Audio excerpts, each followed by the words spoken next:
matter to the fact that he's here. Okay. Agha Mehdi, Maulana. Can I have a loud salawat, please?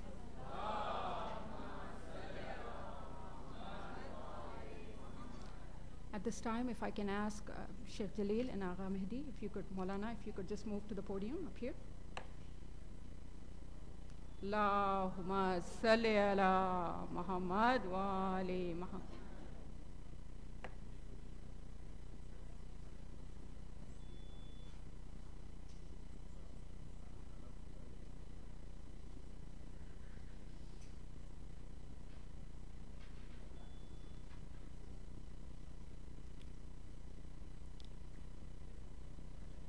Respected Sheikh, Maulana, brothers and sisters, Assalamu alaikum. My name is Sara Naqvi, and I'd like to start out by reading a message from the Yaad Committee. याद करें इमाम हुसैन को, याद करें उनकी क़ुरबानियों को, याद करें उन सब को जो पैगंबर और आले पैगंबर ने के नुमाइंदे हैं, जिन्होंने इस्लाम और दीन को बचाया है। ये आज़ादारी है, एक याद है। So welcome to Yaad, our yearly Azadari drive. Purpose of the Yaad event today is to bring together the different generations and groups within the Idara to discuss the importance of Azadari, to remind ourselves of the mission of Hazrat Zainab alayhi salam, and to prepare spiritually for Muharram so that we approach this period with the kind of sincerity and passion the Ahlul Bayt alayhi salam has asked of us. To cultivate within us a spirit of respect for the various ways in which our Shia brethren in our community and across the globe express their Azadari. The objective we hope to achieve today is for all participants to leave here with a little bit better sense of what our Azadari should be like, to come together as a community and develop respect for different ways in which our community members may choose to express Azadari without judging and criticizing. Registration, I'm hoping that all of you have registered. If you haven't, at the end of the session, we will reopen the registration gift, and I hope that you will receive the bag that we have prepared for you. The bag consists of a number of things, all of which should remind you about the events of Karbala. The water in it should remind you about the thirst of Imam Hussein. The tissue in there should remind you about Imam Zainul Abidin's infinite tears, and many other tokens in there. And please do keep the event organizers in your prayers as you use the Ziyarat book and many things that are in that bag. The Yaad CD that you're going to see displayed across multiple terminals is available. It comprises of about 40 ahadith from the Imam, which speaks about the importance of Azadari. If you're interested in receiving a copy of that, please see one of the volunteers, and we'll be more than happy to provide one for you. As far as the structure of event is concerned, at this time, I'd like to invite some of our keynote speakers, starting out with Sister Mehek, who will represent a perspective about youth in our community and their perspective on Azadari. Mehek, if you would come. Allahumma salli ala Muhammad wa ali Muhammad. Brother Adil Razvi, he will be speaking about Anjuman and their contribution towards Azadari. If I can invite Brother Adil. I can't see him, but I'm sure he'll show.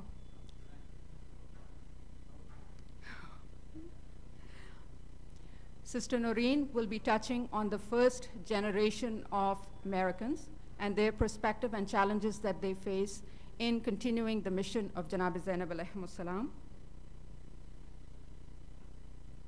And Sister Sayyida here will be our moderator. She will be assisting Sheikh Jalil as he continues with his presentation. And at this time, I'd like to invite Brother Ali Razvi, to initiate this session, initiate this event with the recitation of Soz. Thank you, Ali.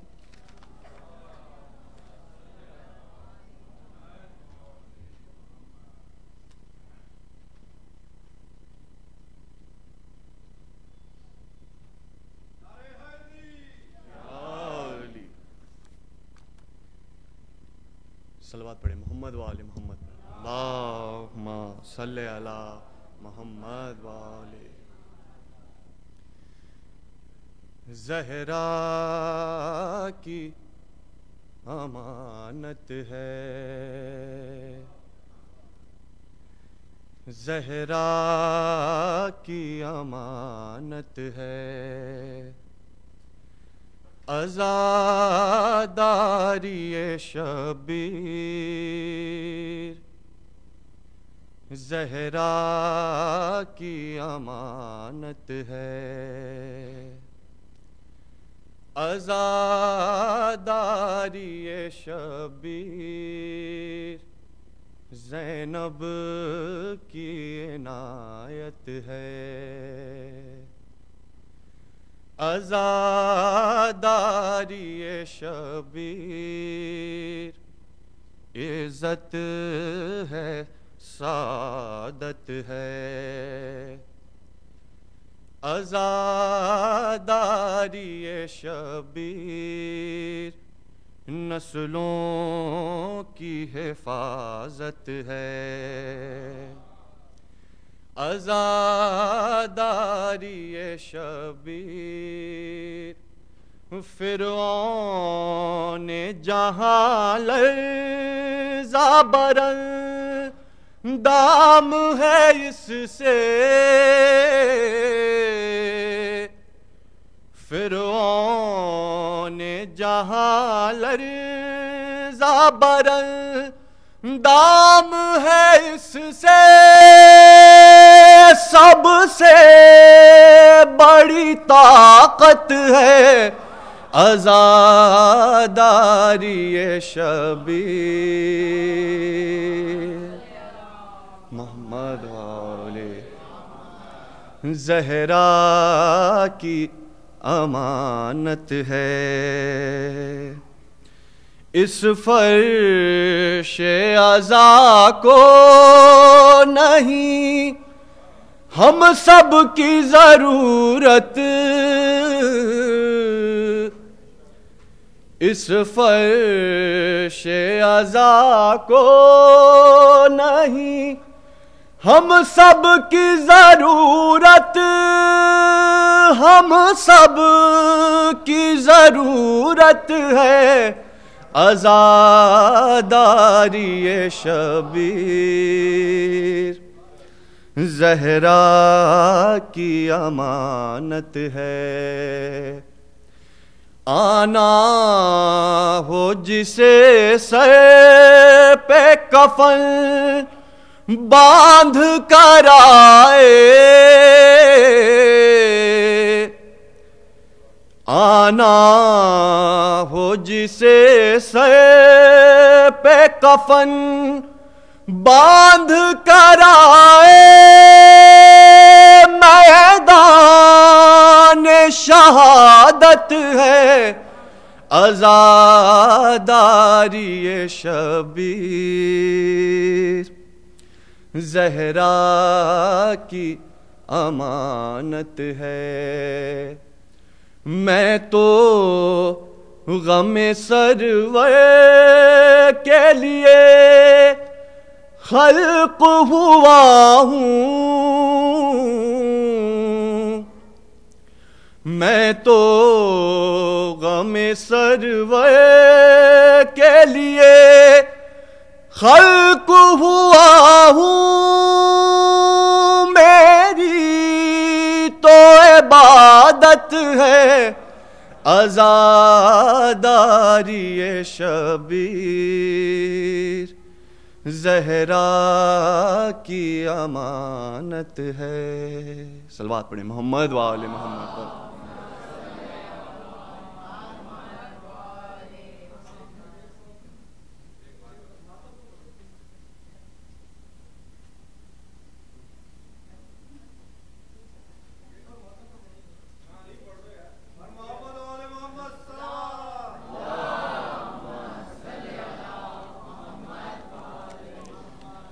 دل سے ایک اور صلوات پڑھیں محمد وآل محمد، محمد وآل۔ غم حسین نہ ہو کوں خدا کرے دل سے، غم حسین نہ ہو کوں خدا کرے لے جاؤں میں لحد میں لے جاؤں میں لحد میں یہی غم خدا کرے دل سے غم حسین نہ ہو کہوں خدا کرے حب علی ہو دل میں زباں پر ہو یا حسین حب علی ہو دل میں زباں پر ہو یا حسین جا وقت نزہہ نکلے جب وقت نزہہ نکلے میرا دم خدا کرے دل سے غم حسین نہ ہو کہوں خدا کرے پھیلے نشان حضرت عباس کی ضیا پھیلے نشان حضرت عباس کی ضیا سارے جہاں پہ چھائے سارے جہاں پہ چھائے یہ پرچم خدا کرے دل سے غم حسین نہ ہو کہوں خدا کرے صلوات پڑھیں محمد وآل محمد اللہ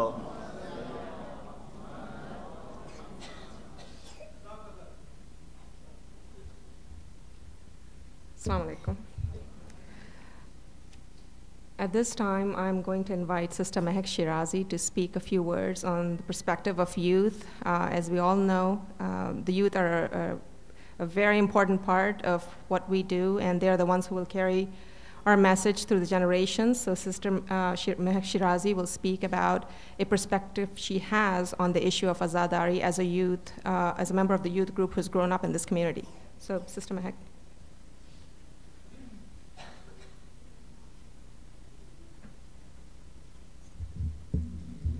Assalamu alaikum.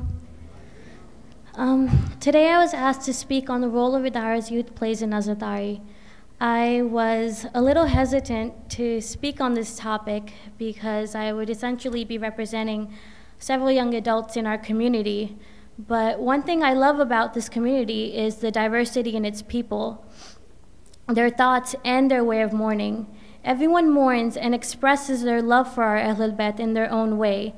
And Azadari, in the eyes of Islam, is accepted through every avenue, whether we remember our Imam through creating replicas of their shrines and cradles, or through reciting Ziyarat-e-Ashura. The truth is, with the rise of religious awakening in the Western Shia community, it's quite satisfying to see believers who are intent on not just mourning the tragedy of Karbala, but also applying the message of Imam Hussein on an individual and social level. It goes without saying that we would be doing a great disservice to the Imam and insulting his memory by mourning his death without acting upon his message. And it is indeed frustrating for some of the youth to see those who will give their lives for Azadari but fail to pray on time, observe hijab, pay khums, or follow any of the obligations of our faith. But neither of these factors give us the right to judge anyone's intentions. Instead, what is incumbent upon us is to make an attempt to understand their rights, their history, symbolism, and significance, and why they mean so much to millions of Shias in the West and around the world. It is important for our youth to understand that we keep replicas of the shrines for the same reason that we hang up posters of the Kaaba and of the Prophet's mosque.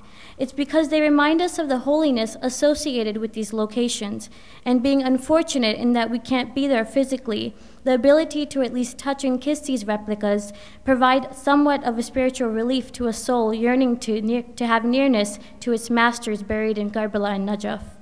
We honor the cradle because it represents not only the cradle of Ali Asghar Islam, but also because it symbolizes the purity and innocence of those who were massacred on Ashura. And we shoulder the coffins as a sign of eternal defiance towards the oppressors who did not allow a funeral for the Prophet's grandson and left his body on the hot plains of Karbala. And we admire the faithful horse because it symbolizes to us the final companion of the Imam who demonstrated to us the true embodiment of loyalty and courage till the very end. It is true that many of these symbols and practices are cultural in their origins and were not venerated or recommended by the infallibles, but if they serve as a means of attaining the nearness of the infallibles, surely they deserve our full respect and reverence.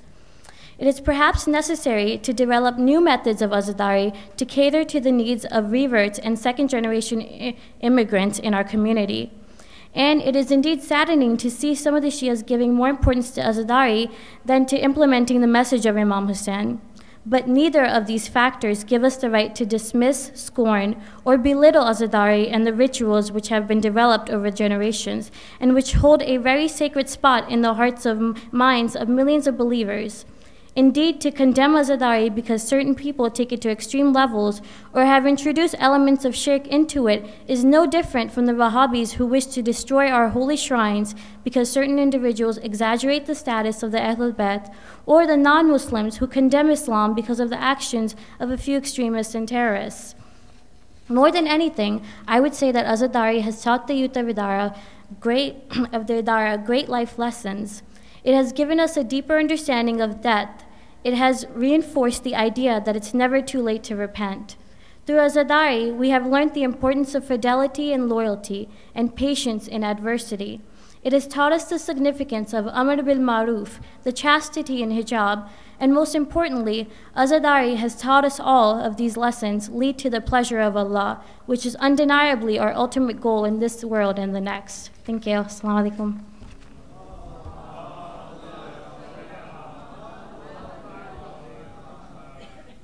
Thank you, Mehak. As Mehak mentioned, we do have a very diverse community. We have people here from many countries, primarily India and Pakistan, but nevertheless, there's a great deal of diversity. Another element of diversity we have here is the first generation.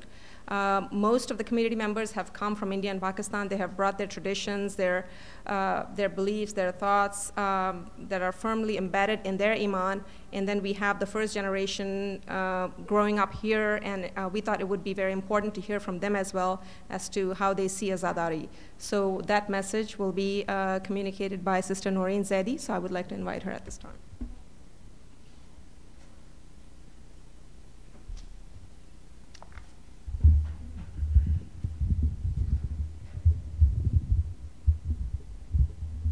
Respected Sheikh, Maulana, brothers and sisters, Assalamu alaikum.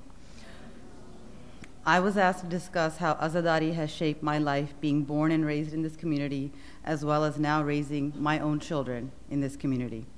Every time I enter our idara, I'm still in awe of how much our community has grown from its humble beginnings.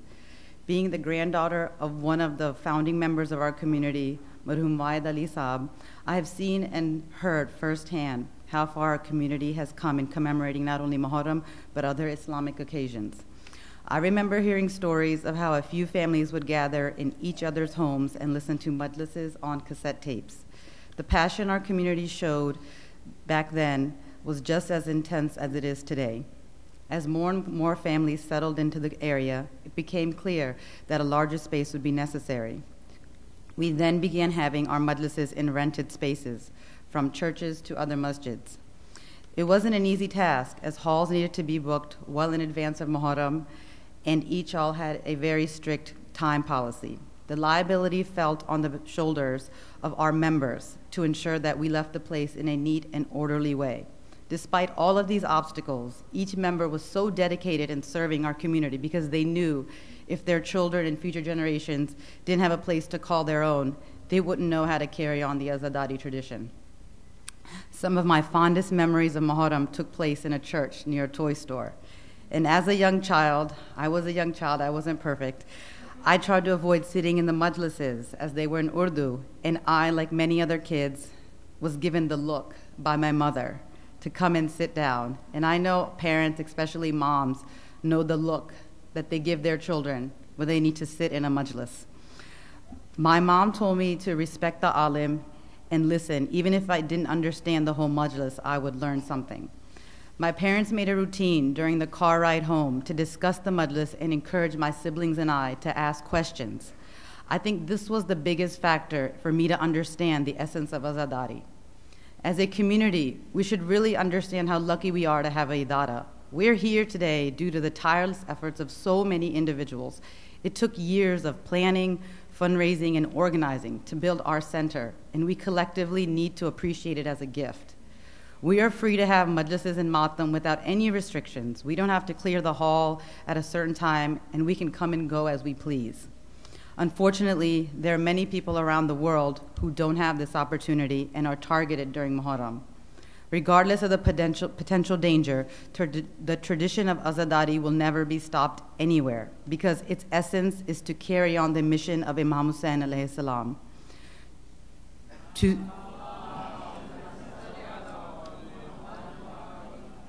To speak out against injustice and to support the oppressed. As a parent now, I can understand why our elders were so adamant on upholding the Azadari tradition. I realize life is very hectic and there's never enough time for anything. Technology has allowed us the opportunity to watch and listen to majlises all around the world without leaving our own homes. But we need to make an extra effort to bring our kids to the Adara at a young age. I know many parents agree that regardless of how much we teach our kids at home, when they see their peers doing something, the learning is reinforced. We need to plant the seeds of loving Ahlul Bayt and understand their sacrifices, because without that, what have we really accomplished in our lives? We can be successful in our careers, jobs, or education, but if we haven't taught our kids to love their deen, then what have we really done for them? Our founding fathers made Azadari a priority in their lives, and it's up to us to continue that dedication and vision going forward. Each of us should really ask ourselves the question, what will be our legacy for our children and future generations to come? Thank you.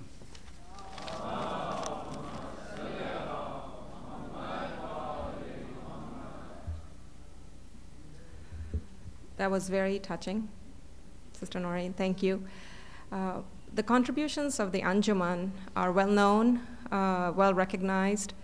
We have invited one of their members to come and share with us their thoughts on how the Anjuman views Azadari and takes the lead on it. So, Brother Adil Razvi, if I can invite you with a loud salawat.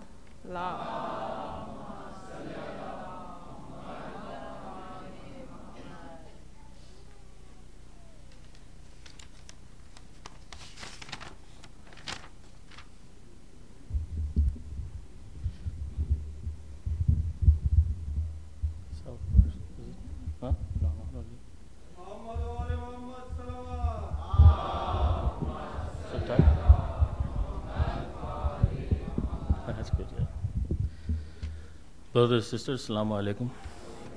Before I begin, I wanted to remind everyone tomorrow we have a Jashan here for Eid al-Mubaila at 7 o'clock here at the Adara Jafriya. Tomorrow at 7 p.m. Please recite a salawat. I'll continue.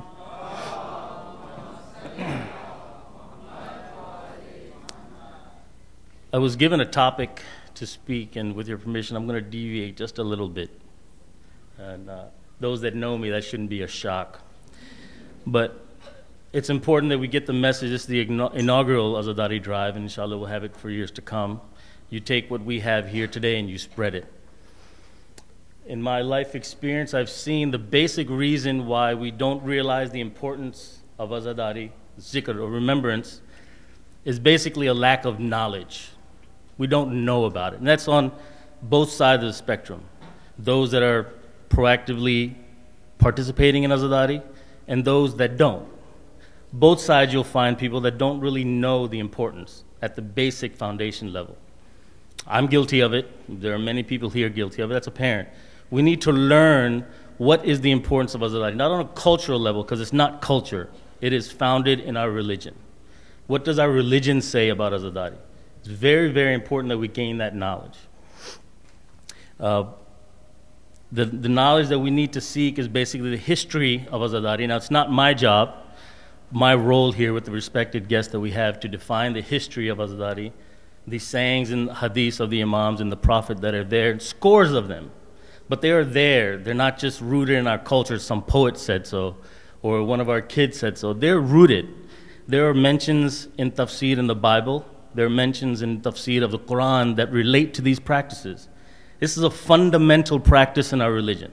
Azadari is not culture-based. You'll be very, very, very shocked how many people in our community in the United States think of Azadari as it's a culture. Our religion defines Azadari. Culture defines how you commemorate. It's two separate things. It's a basic thing, and I would challenge people to go and find out the roots of Azadari in our religion. It is there. I only have a certain amount of time. If I had more time, I would tell you these roots. Second, I'll go back to our topic, is the role of the Anjuman. The contribution, things like that, I'm not one to judge, but I'll tell you what the role of the Anjuman should be. And then our core committee of Anjuman is here. They can assess if they're fulfilling their obligation. The main foundation of the role of the Anjuman, their responsibility, any Anjuman. An Anjuman is a gathering of people with one responsibility, and that is for Azadari. Their main function, their responsibility, is to unite the community under the banner of Azadari. That is the primary thing. You can't have the community split on cultural levels, based on age, the youth, male, female, old, from India, from Pakistan, from wherever. It does not matter. Their role is to unite the community under the banner of Azadari. And it's not my role to judge whether we're doing that or not, but that should be the role. Let me back up. I'm not an expert on the definition of an Anjuman. I'm not an expert on what their role should be, but I've learned from my parents, I've learned from my father-in-law, who gave the namesake of the Anjuman that is here. And we take their example, we united everyone. This community, the Idara Jafri, was founded. There's many elders here that I was born in front of that will know. The main focus of this Idara that was established was to unite under Azadari. The school, the building, the land, the constitution, all of that came later. The basic reason for having this community come together was for Azadari. And there are many elders here that would share that thought. And that we need to spread. Now we just have a role, and we have a group within that Idara that should take that role on, to unite people. We need to remove this concept of kings and princes amongst our community and remove these positions and titles. We need to actively pursue people and bring them under the banner of Azadari. Regardless of race and age, gender, whatever it is, we need to unite people. Even when our Holy Prophet wanted to spread his message, he didn't sit at home. He did not sit in his office or on his throne waiting for people to come to him. He sought people out, spread that message actively, proactively. That is the role of the Anjuman.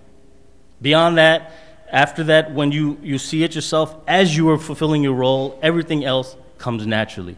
Azadari is a magnet. People are attracted to it naturally. More than any other ibadat I have seen, this is my opinion, more than any other ibadat I have seen, it attracts people and unites them. We have thousands of people that come in Muharram, and they come for one reason, that is for Azadari. The Anjuman should take that lead, and inshallah they will.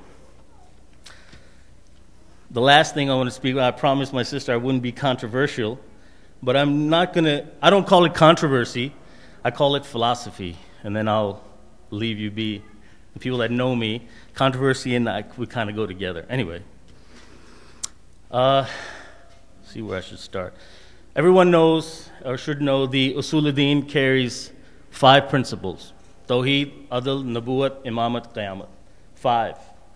The rule is, it is an obligation to accept it, and it is haram to doubt it. You're forbidden to doubt it, the 5 principles. The 5 principles cover 3 beings: God, Prophet, Imams. Again, let me say that. Tawheed, Adl, Nabuwat, Imamat, Qayamat. 5 principles you are obligated to accept, and you are forbidden to doubt, cast a shadow of a doubt. These 5 principles deal with 3 beings: God, Prophet, Imams.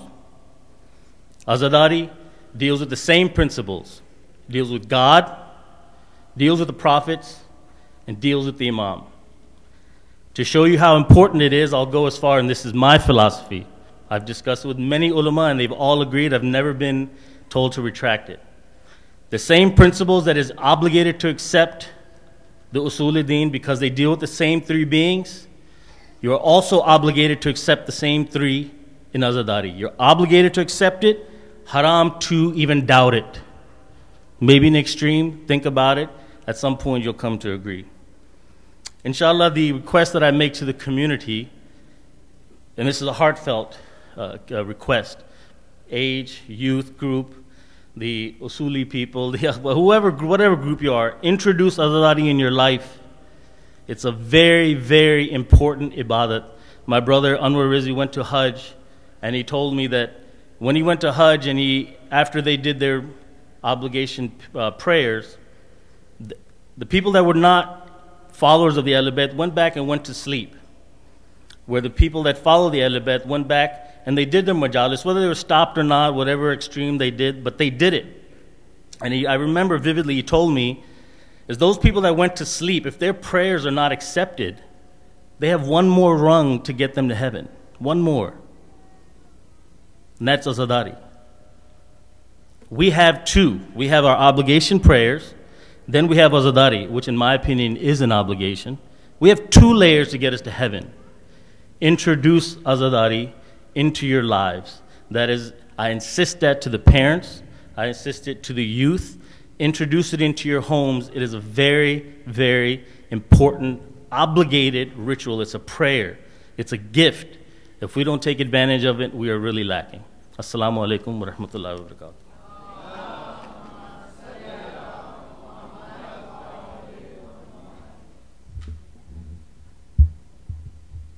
Thank you, Brother Adil Razvi. That was very informative. We also have arranged for several hadiths to be displayed at this conference that relate to the issue of Azadari. So it's a good reminder for us to pay attention to what our Aimma have said about the topic of Azadari. At this time, I would like to invite the respected Sheikh Abdul Jalil to speak on the topic of Azadari. We have put together a list of sort of subtopics that we hope the Sheikh will be able to cover. Starts with the importance of Azadari, who the first Azadars were, what is the proper etiquette for Azadari, how should we behave, what should we do while we're attending Azadari events, and the expressions of Azadari, how that takes various forms depending on where a person may originate from. The Sheikh will also address the proper etiquette for the day of Ashur and Arba'in, and finally the role of parents in incorporating Azadari in the lives of the family, and then finally we'll have a Q&A session. So with that, respected Sheikh, if you could start with the importance of Azadari.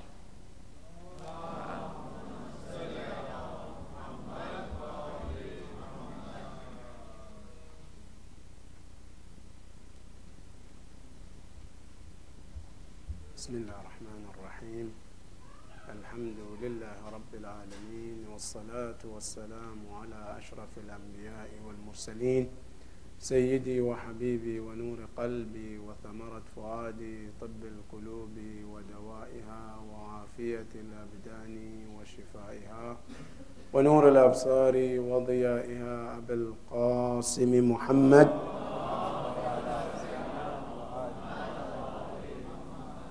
وعلى أهل بيته الطيبين الطاهرين المعصومين الهاديين المهديين الذين أذهب الله عنهم الرجس وطهرهم تطهيرا اللهم صل على محمد وآل محمد قال الله سبحانه وتعالى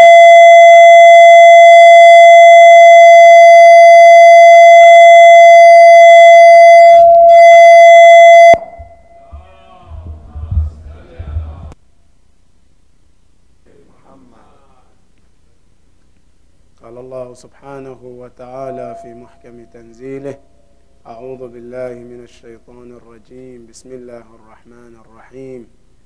لقد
قال الله سبحانه وتعالى في محكم تنزيله: أعوذ بالله من الشيطان الرجيم، بسم الله الرحمن الرحيم.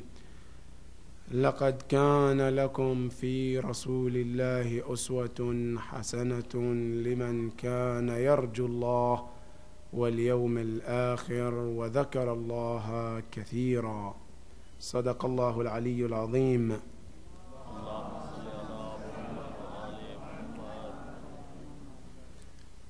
صلى الله عليك يا أبا عبد الله، صلى الله عليك يا ابن رسول الله، صلى الله عليك وعلى أهل بيتك الطيبين الطاهرين. فاز من اعتصم بكم وأمن من لجأ إليكم. السلام عليك يا أبا عبد الله، السلام عليك وعلى الأرواح التي حلت بفنائك. عليك مني سلام الله أبدا ما بقيت وبقي الليل والنهار، ولا جعله الله آخر العهد مني لزيارتكم. السلام على الحسين وعلى علي بن الحسين وعلى أولاد الحسين وعلى أصحاب الحسين وعلى أنصار الحسين جميعا ورحمة الله وبركاته. صلوات الله.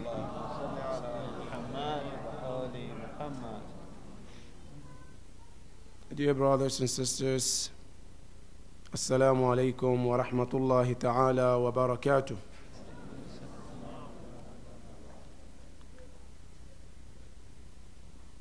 To begin about these topics that I was given,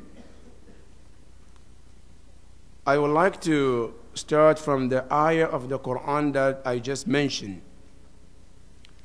That Allah subhanahu wa ta'ala is telling all of us, you, myself, anyone, لَقَدْ كَانَ لَكُمْ فِي رَسُولِ اللَّهِ أُسْوَةٌ حَسَنَةٌ.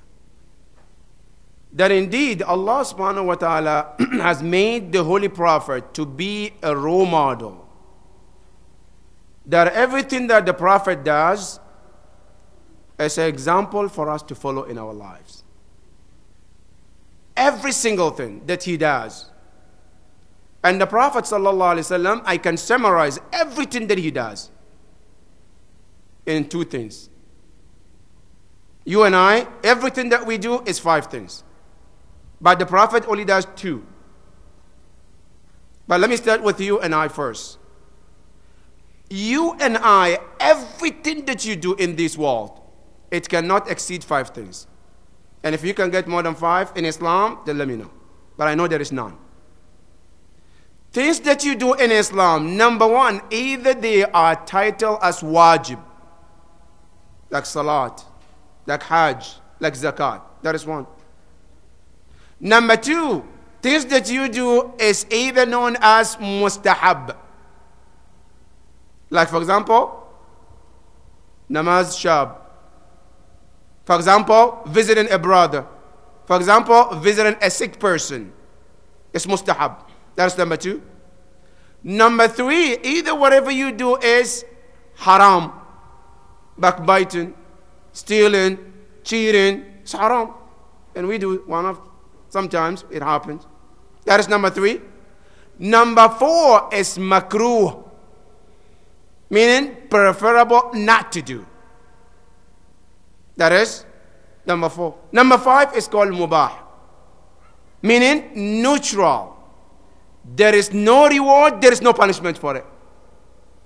Like you sitting, folding your arms, sitting in the majlis. Playing with your fingers is mubah. That is us. But when you come to the life of the Prophet, everything that he does is either wajib or mustahab. That's it. Haram doesn't exist in his dictionary. Makruh does not exist in his dictionary. Mubah does not exist in the dictionary of the Prophet. Only 2 things, wajib or mustahab. The reason why I'm bringing this as a muqaddimah, as an introduction, to know that when we started to talk about the importance of azadari, you know that if we say the Prophet did it, now either it's wajib or mustahab. That's what I want you to understand. That when we say the Prophet did this, it's not, don't ask me, is it mustahab or is it wajib, makruh? No. Mustahab or either wajib. These are the 2. That's no more. Now starting from about the azadari, the importance of azadari. You know who started to teach us about the importance of this? Allah, Rasulullah sallallahu alaihi wasallam. When is the narration? You can find it in all the Muslim books. Narration was mentioned by whom? Salama, one of the al-Mu'mineen, good woman, good wife of the Prophet. She said, one day I was in the house. The Prophet came from Salat al-Asr.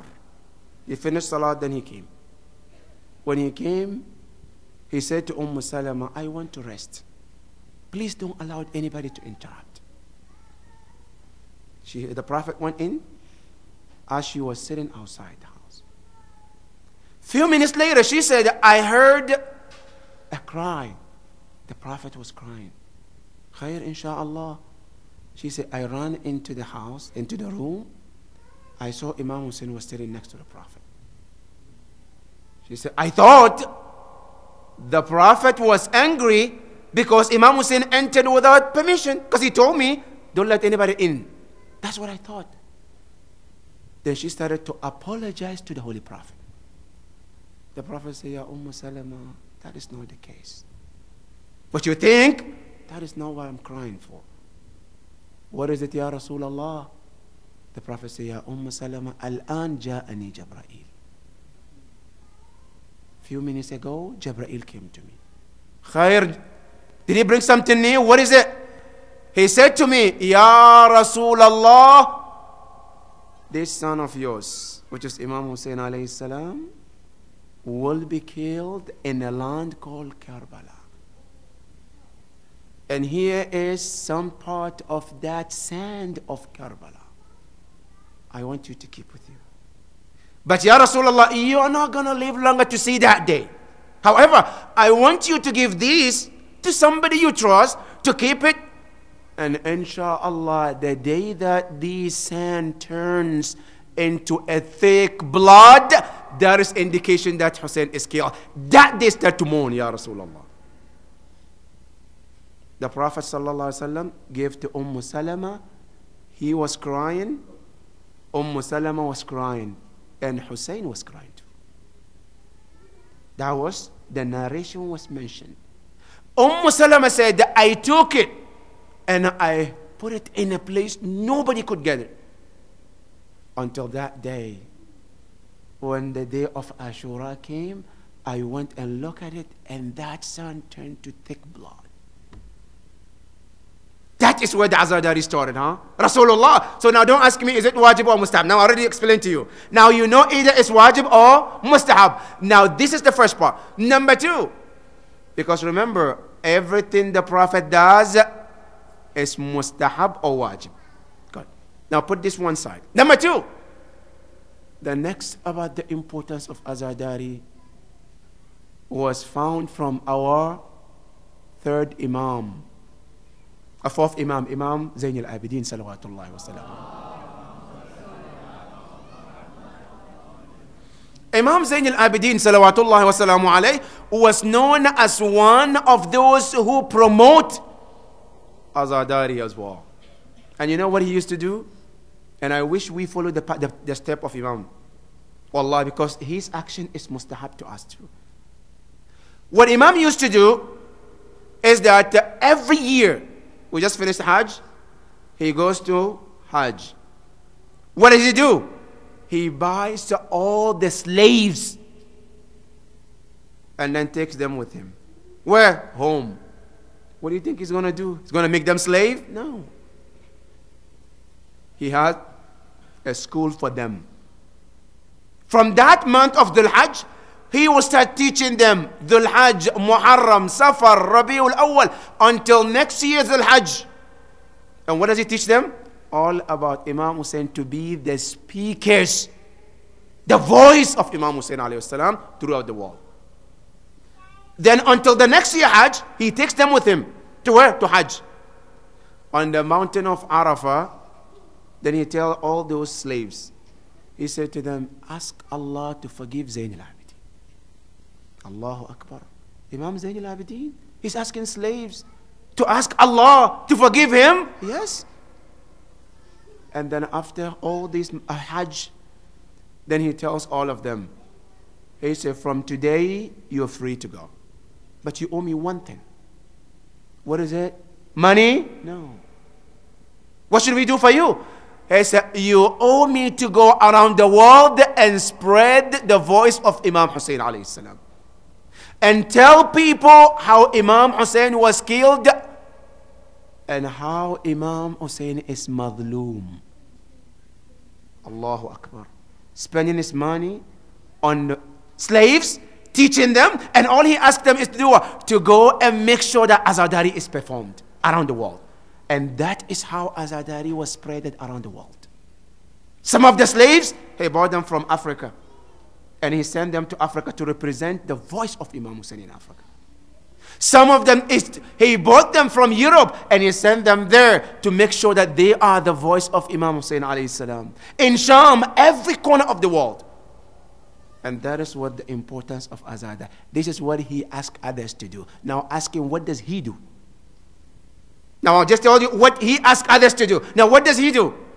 Now Imam Zayn al-Abidin, after the tragedy of Karbala, there was never a day that Imam Zayn al-Abidin went by without his tears falling in the food that was put in front of him. It doesn't matter where he found himself. Any place Imam Hussein found himself, Imam Zayn al-Abidin found himself, he cries and remembers his father, Imam Zayn al-Abidin, Imam Hussein alayhi salam. Even there's one narration, they say one time he was passing in the market. And he heard a man was selling a sheep. And he was advising the buyer that please don't slaughter the sheep unless you give it a water. Allahu Akbar. Imam Zayn al-Abidin busted into tears. And he said, Ya ma'ashar al-qawm, oh you people, you don't slaughter a sheep unless you give it a water, huh? But my father was slaughtered in Karbala without water for 3 days. Not him, just him and his children. Imam Zayn al-Abidin started azadari in the market, where the entire crowd came and joined Imam Zayn al-Abidin and cried for Imam Hussein alayhi salam. That is azadari in the sight of Imam Hussein alayhi salam. Now let me take you further. Every Imam has his own way of azadari. But let me share with you, because the 12th Imam is our Imam. Right? What did he say about azadari? You and I, we do it one time a week, one time a year. During the Muharram, or when we have majlis, once a year, twice a year. But you know what Imam al-Zaman said about azadari? He said, I will do it twice a day. Allahu Akbar. 2 times a day. لَأَبْكِيَنَّ عَلَيْكَ صَبَاحًا وَمَسَاءً. When the dawn comes, I'll do azadari. When the night falls, I'll do azadari for you. Number 2, and then he says, when I cry, you and I, when we cry tears. You know what Imam Zaman said? He said, I'm not going to cry you tears, because you're worth more than tears, Ya Hussein. And then he said, وَلَا أَبْكِيَنَّ عَلَيْكَ بَدَلَ الدُّمُوعِ دَمًا. Instead of tears, I'll shed blood for you, Imam Hussein. That is Imam Zaman alayhi salam. He said, when the time of crying comes, in the morning and the evening, he said, I would not shed tears, because tears is nothing. I will share you blood. And there are some of our ulamas in Hajj, they saw Imam with the lines of blood on his face. That is your Imam al-Zaman. To understand about this azadari is not something lightly as we think, brothers. This is your Imam. You and I, we shed tears, we think we're doing great thing. No, Habibi. That is what we can. But there is more to it about azadari, more than this. This is about the importance of azadari. This is what is talking out of the importance of this azadari that we do. That is number 1. Number 2, when did the azadari started? And the narration of the Holy Prophet again. It started on the day Imam Hussein was born. Azadari started, the first azadari was the day Imam Hussein was born. How? And this is a narration from Fidda. When Imam Hussein was born, he was wrapped in the white cloth. Fidda was carrying him. He took him, Imam Hussein alayhi salam, to the Holy Prophet. What would you think? Wallah, this is the only event that happened for Imam Hussein, nobody else. Anytime a child is born, everybody around him is smiling and laughing. Isn't that the case? When we have a newborn, everybody around that baby, everybody is laughing, cute, good, mashallah, boy, girl, right? We're happy about it. Except the only boy, the baby is the only one who's crying, right? Except Imam Hussein alayhi salam. That the day Imam Hussein was born, he was crying and everybody around him was crying too. That Fidda say, when I took Imam Hussein and I was taking him to his father, the Holy Prophet sallallahu alaihi wasallam, she came to the Prophet, she said, Ya Rasulullah, this is your grandson. The Prophet took him. As he received Imam Hussein alayhi salam, he started to shed tears, crying. Maybe Fidda say, Ya Rasulullah, innahu walidu sa'a. Why are you crying? You're supposed to be happy. You're supposed to be laughing. The Prophet said, La ya Fidda. No. Why? Ya Rasulullah. The Prophet said, Jibreel came and said to me, Ya Rasulullah, this son of yours, Hussein, will be killed in the land called Karbala. Allahu Akbar. The Prophet started crying. Fatima alayhi salam was crying. Fidda was crying. Imam Hussein was crying. Imam Hassan was crying. All of them were crying. Then Jibreel came down the next time, the second time, and said, Ya Rasulullah, Allah told me to tell you that this crying that you're doing, Allah will create an ummah after you, among your ummah, who will come and cry for Imam Hussein alayhi salam, as you started today, Ya Rasulullah. That is where Azadari started. From the day Imam Hussein was born, that instead of Ahlul Bayt joining and being happy, they all started crying, and they cried, and Azadari started from there. Now I'm going to take you even further than that. That if you go historical wise, Azadari didn't start on that day. No. There is a book, and I want to emphasize, everybody, if you can get that translation of that book, it's important to read it. It's called Ma'alimul Madarasatain, written by one of our scholars, Murtada al-Askari, rahmatullah ta'ala alayh. In that book, he mentioned that Azadari didn't start with the Prophet. Even furthermore, there was the first person to start Azadari was Adam alayhi salam. How? They say when Adam alayhi salam was sent out of the heaven, and he wanted to ask Allah, and Quran says, we taught him kalimat, certain words. وَعَلَّمَ آدَمَ الْأَسْمَاءِ. Allah said we taught him names. What are the names? You go to the tafsir, Allah, Muhammad, Ali, and Fatima, and Hassan, and Hussein.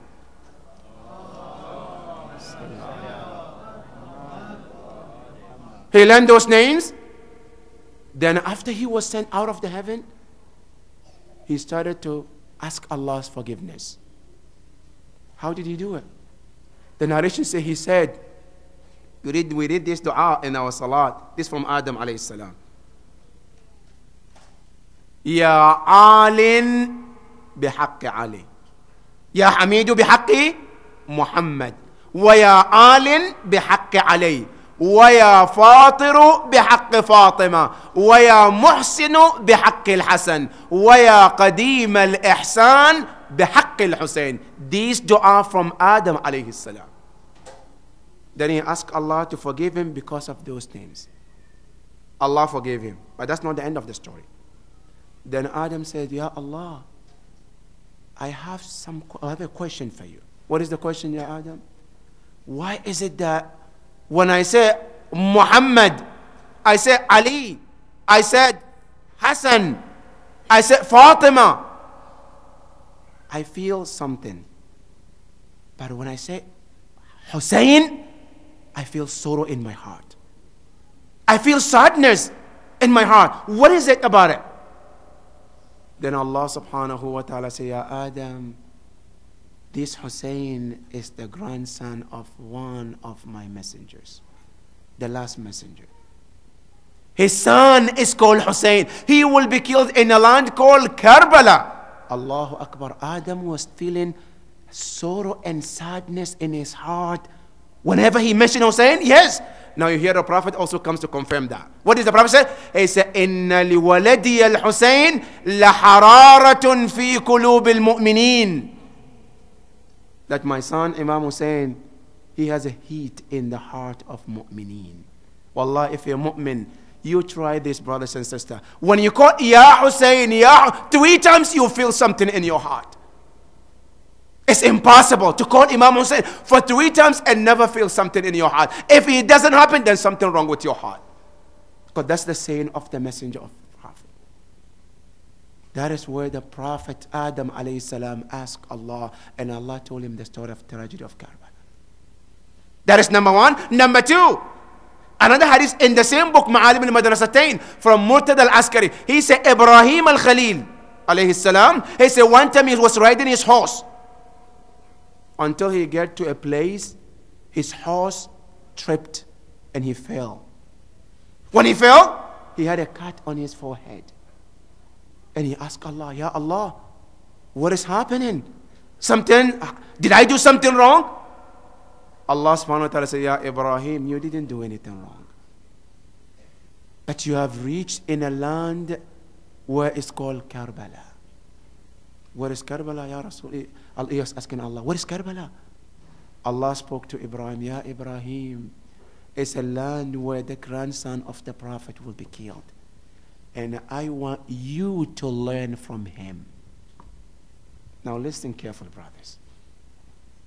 Usually, the one who come behind learn from the one who's ahead of him, right? We say Rasulullah is our role model because he came before us, he lived his life, and we learn from him. No, but Imam Hussein, he was not even born at then. But Allah is telling Ibrahim alayhi salam, I want you to learn. And this is the word in the book. It says, أُرِيدُكَ أَن تَتَأَسَّى بِهِ. At-ta'assi, I just mentioned the ayah. Uswa, role model that Allah want Ibrahim to learn from Imam Hussein alayhi salam.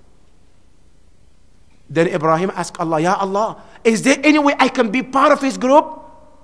Allahu Akbar. Ibrahim, he want to be part of the Imam Hussein's Azadari? Allah said, you know, Ya Ibrahim, you cannot be among them.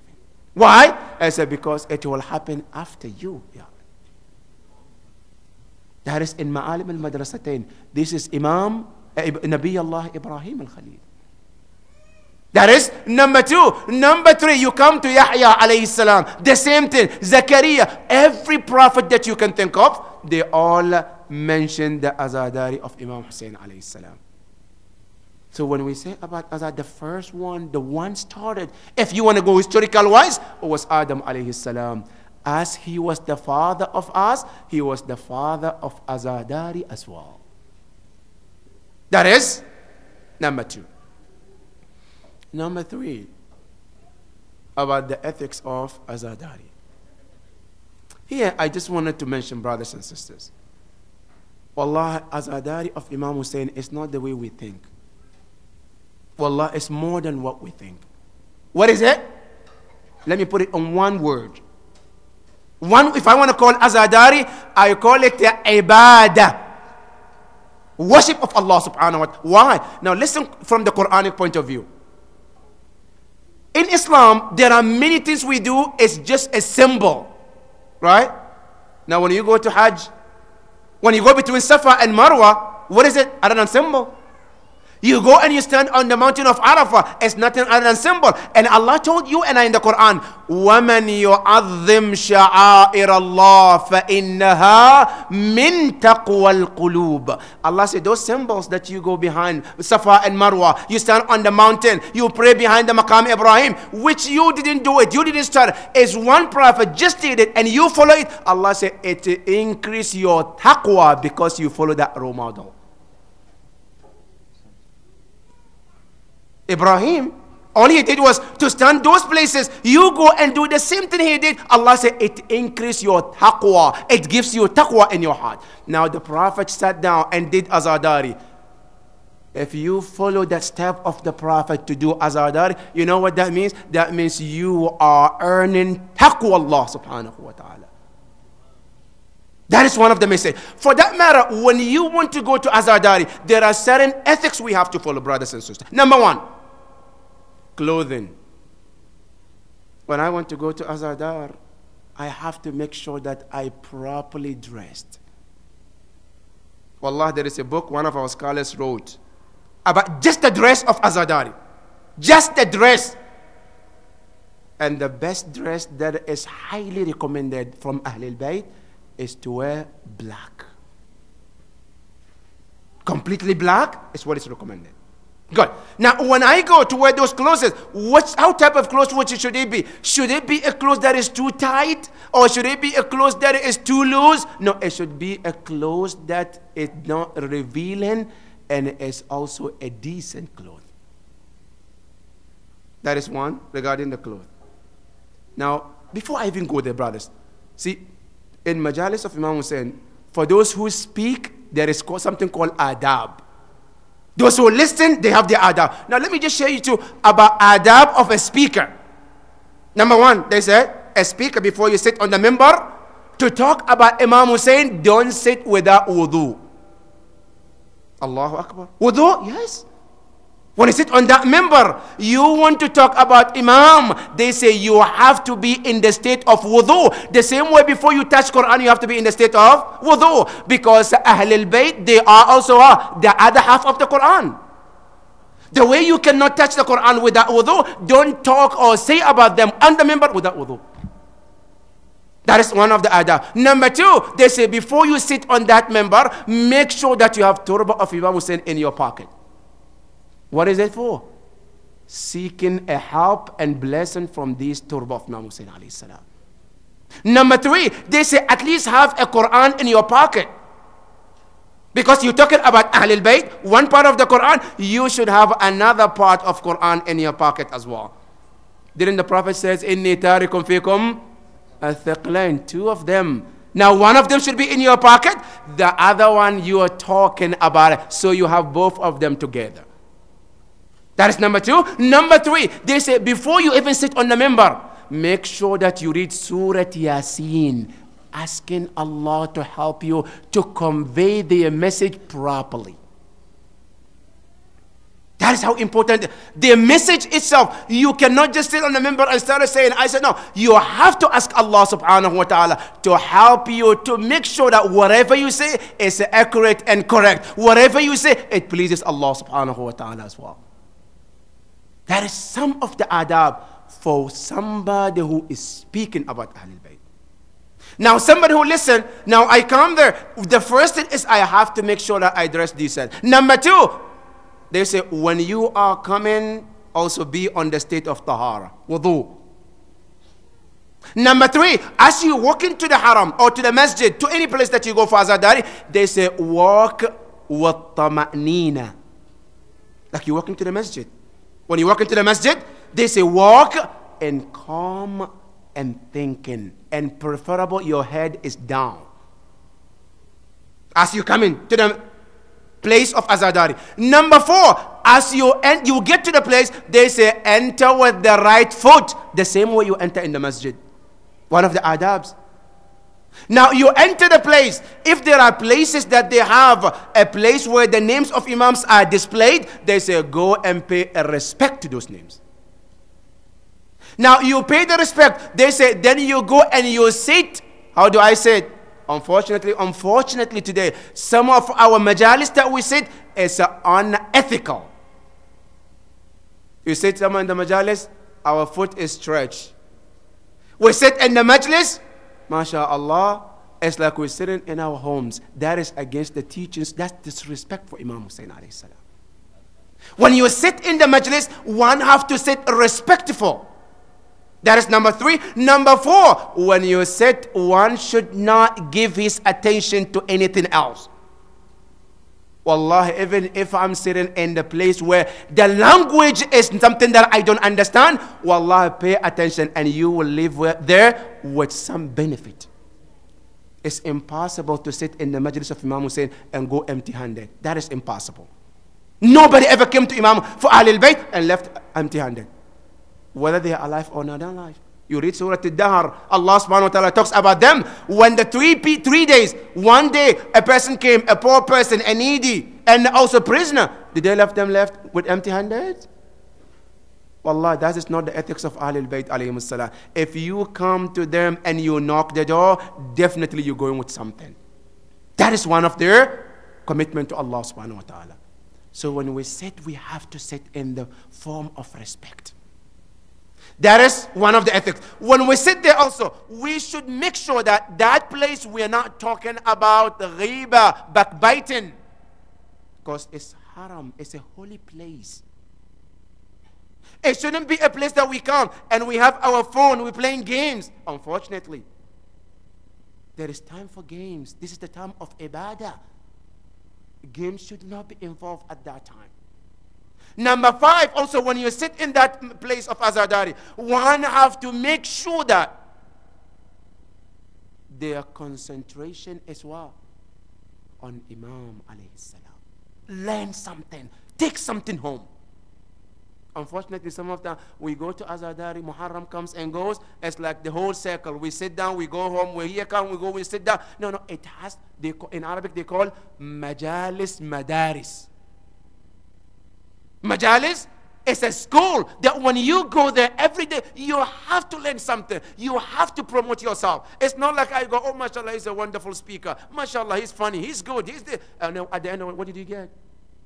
What did you get? What did you gain?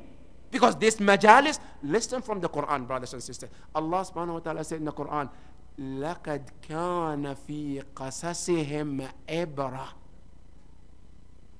You know what Allah is saying? He said, we tell you stories in the Quran, right? But those Quran, what is it for?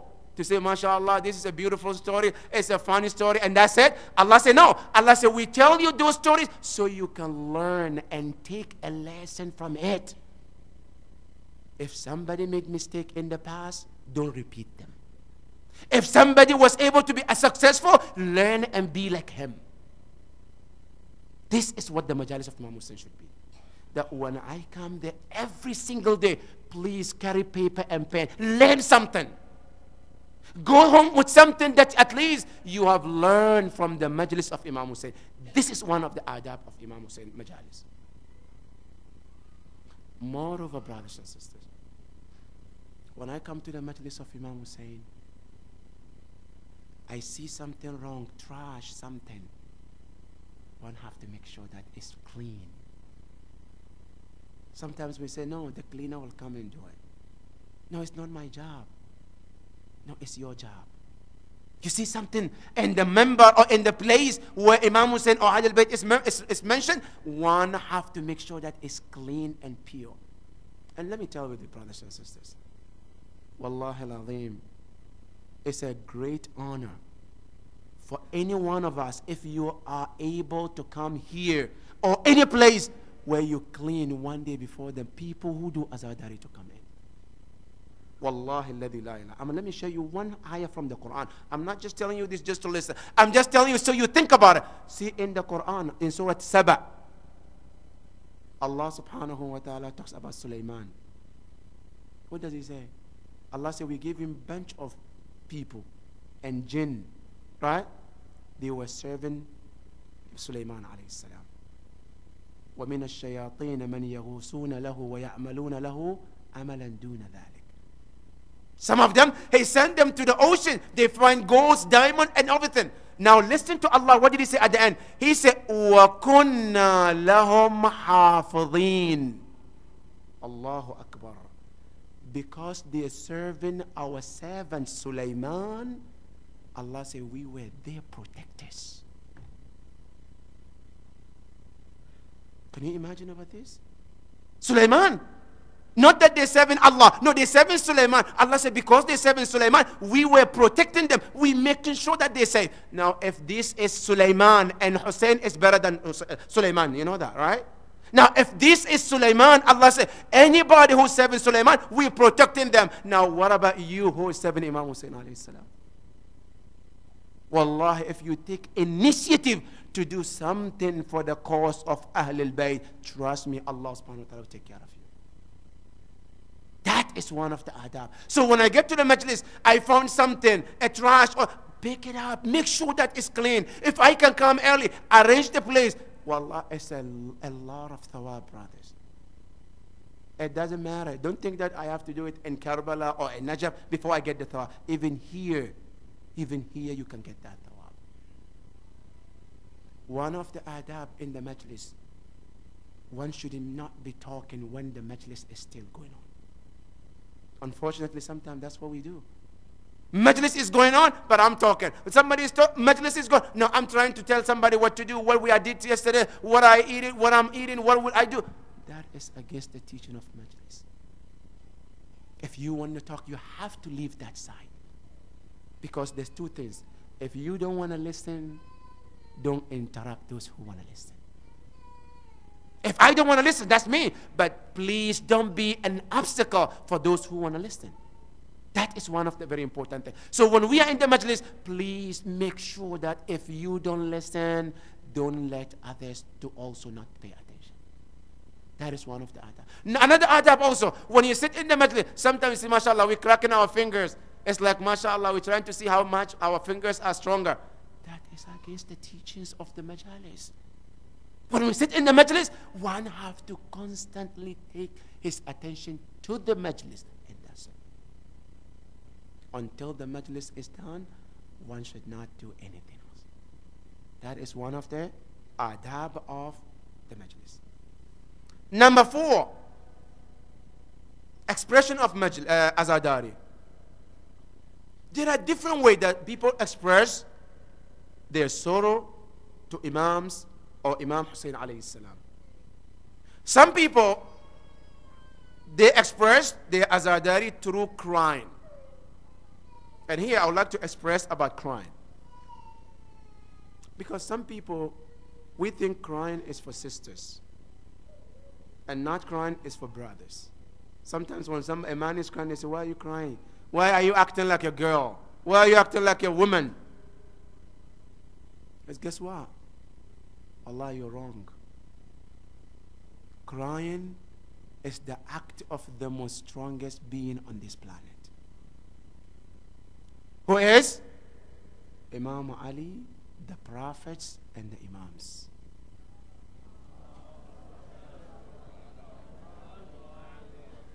But before I go there, now let me share with you some part of the crying from the Quran first. And I'm going to share with 3 ayahs. And if you need more, inshallah, we go more later. Number 1. In Surah Al-Kahf, Allah subhanahu wa ta'ala talks about mu'mineen. What did he say about them? He said, there are certain mu'mineens, what did they do? Allah subhanahu wa ta'ala said, yabkun. All they do is to cry. And then Allah said, this crying, وَيَزِيدُهُمْ خُشُوعًا. Crying increased them fear of Allah. In Surah Al-Kahf, I think the last ayah of Surah Al-Kahf. Look at it properly. That is ayah number 1. Ayah number 2, in Surah At-Tawbah, Allah subhanahu wa ta'ala said, فَلْيَضْحَكُوا قَلِيلًا وَلِيَبْكُوا كَثِيرًا. Here they tell you that laugh a lot. If you cry too much, you're going to develop depression. That's opposite of Quran. Quran says, فَلْيَضْحَكُوا قَلِيلًا. In Surah At-Tawbah, look it up, brothers and sisters. Allah says, when you laugh a little. The Holy Prophet, he lived all his life, 63 years. They say, we never saw the Prophet laugh more than what we call thanaya, these teeth here. None. Everything that the Prophet did is smile and not laugh. That is the Holy Prophet. And Quran says, فَلْيَضْحَكُوا قَلِيلًا. Laugh little. وَلْيَبْكُوا كَثِيرًا. Allah says, when it comes to cry a lot. That is Quran. That's ayah number 2. Number 3. In Surah Yusuf, Prophet Yaqub alayhi salam, how many years did he cry? 1 year, 2 years, 3 years? No. 40 years. He was crying constantly till he lost his sight. In the narration, we have 5 beings who are known as the most crying people in the world. Number 1, Adam alayhi salam. When Adam alayhi salam lost his son, Habil, the narration says he cried for the rest of his life. That is 1. Number 2, Nuh alayhi salam. That's why it's called Nuh. Nuh means crying and screaming. Nuh alayhi salam, he used to cry day in and day out. That is number 2. Number 3,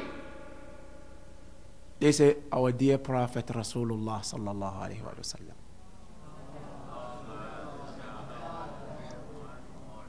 Number 4, Az-Zahra salamullahi alayha. You know, Zahra alayhi salam spent all her 18 years in nothing but tears. You read her history, it's all about sorrows and grief. And number 5, they say, Imam Zayn al-Abidin salamullah alayhi. These are the Imams. These are the holy people. And all they did was what? Crying. And let me take you back to Prophet Yaqub alayhi salam. Prophet Yaqub was crying and he knew that his son was not dead. We cry for Imam Hussein because he was killed in a very bad way. Right? But Yaqub alayhi salam, he was crying knowing that his son was still alive. Because one time the narration says he saw the angel of death was passing and he called the angel of death. He asked the angel of death, did you take the life of my son Yusuf? Hal qabatta ruha ibn Yusuf? Then the angel said, no. Yusuf ma zala hayy. Yusuf is still alive. But he cried for 40 years where he lost his eyes, and Quran mentioned, وَبِيَضَّتْ أَيْنَاهُ مِنَ الْحُزْنِ فَهُوَ قَضِيمٌ. Qadim, you know what it means? From the name Qadim, our Imam, Qadim means in sorrow, and Qadim in Arabic is called Sighat Ism al-Fa'il, meaning the one who is always sorrow. That is Imam, Prophet Yaqub alayhi salam was crying all the time. And by the way, let me take you more to the history-wise. You know the first person who made Azadari to start crying on somebody who get killed? Wallah, was the Holy Prophet sallallahu alaihi wasallam. And read this in Tariq al-Tabari. And read this also in Kamil al-Kamil fi al-Tariq. And read this also in Al-Bidayah wa Nihaya, written by Ibn al-Athir. What did he say? After the battle of Uhud, after they killed a lot of people in that battle. The reason why I'm bringing this, because some people say, okay, why did you cry for Imam Hussein alayhi salam? Because Imam Hussein is in the heaven. He's still alive. You shouldn't be crying for him. Now listen from the Imam, the Holy Prophet sallallahu alayhi wasallam. They say after the battle of Uhud, the rest of the companions, everybody came and gathered around their deceased, and they were crying. The Prophet walked by every group. And then as he passed, he saw his uncle Hamza. There was nobody crying for him. No family around him. Then the Prophet said, and these are his words, Amma ala ammi fala baqiya la. My uncle Hamza doesn't have anybody to cry for him. And then the Prophet said, wa ala ammi faltabkil bawaki. For my uncle Hamza, anybody who wants to cry, the Prophet says, should do that. Means go ahead and cry. For my uncle Hamza. Hamza was shaheed too, right? But the Prophet said, cry for him. That means crying for shuhada is mustahab, because the Prophet did it, and he asked us to follow that example. That is where the mustahab comes in. So if somebody is crying for shaheed and you are not, I should be asking you why you are not doing mustahab of the Holy Prophet.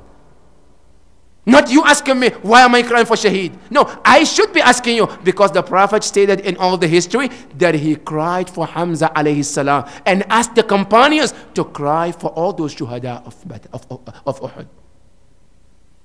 So crying is very, very important in Islam. More important about crying. You know, in Islam, when you pray your namaz, it's mustahab to cry. Your namaz, anytime you do namaz, any salat that you do, when you cry, it adds a value to your salat. It's mustahab to cry in your namaz, because Allah loves to see you crying for a sin you committed, for something you're asking Him. Allah said, I love to see you shedding that tears in front of me.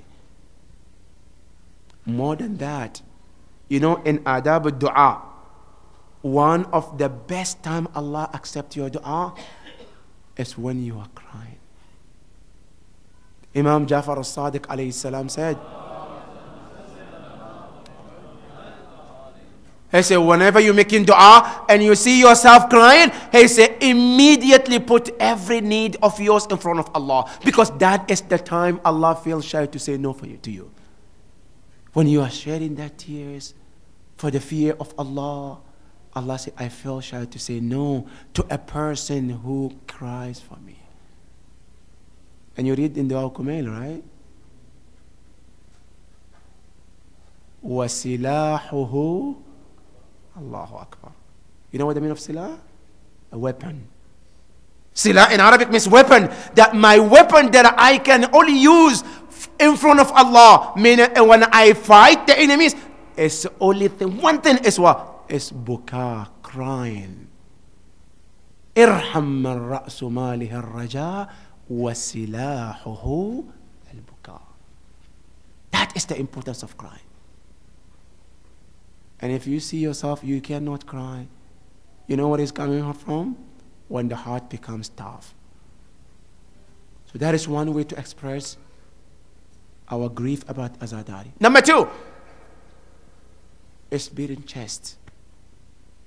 Also one of the way to express our grief and sorrow. And why here? To show that our heart is filled of grief and sorrow about this tragedy of Imam Hussein alayhi salam.